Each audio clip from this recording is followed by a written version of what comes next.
Immerse digital recording studio Balwan Sagar.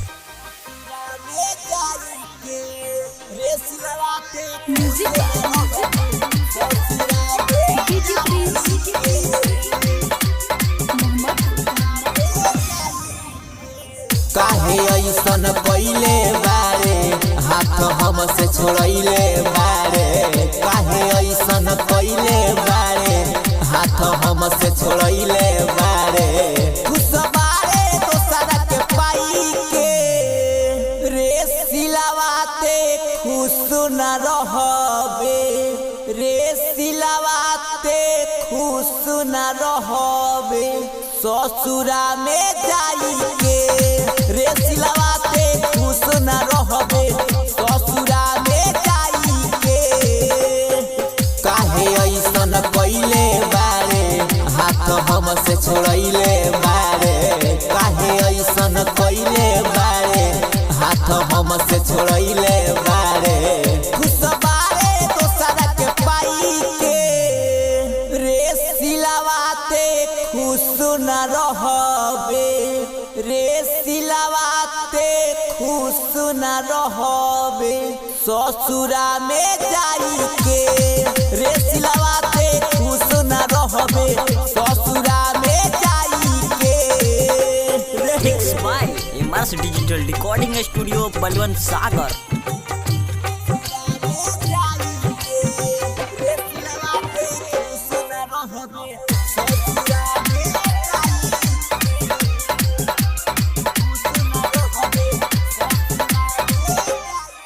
ते पहले बारे खेला छोड़ दे हले अकेला सिलावा। तोर याद जब आवे हमारा के तरफ आवे कहता हमारा दिलावा। अब न करब कवनो से प्यार रे देखल जिंदगी होता खराब रे।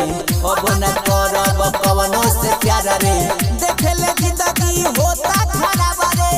दारू पियब हम हो जाई के अरे सिलावाते खुश न रहबे। अरे सिलावाते खुश न रहबे दोसरा के पाई के रे सिलावाते खुश न रहबे। दोसरा के पाई के रे सुना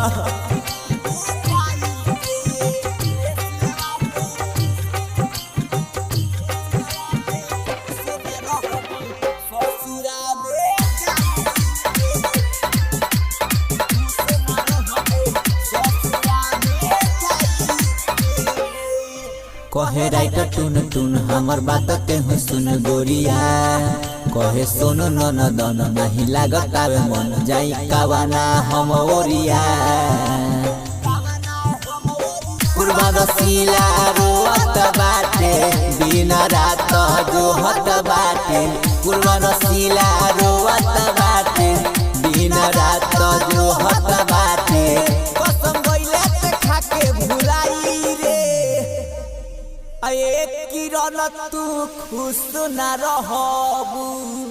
एक किरण तू खुश न रहबू दोसरा के पाई के रे सिलावाते खुश न रहबे।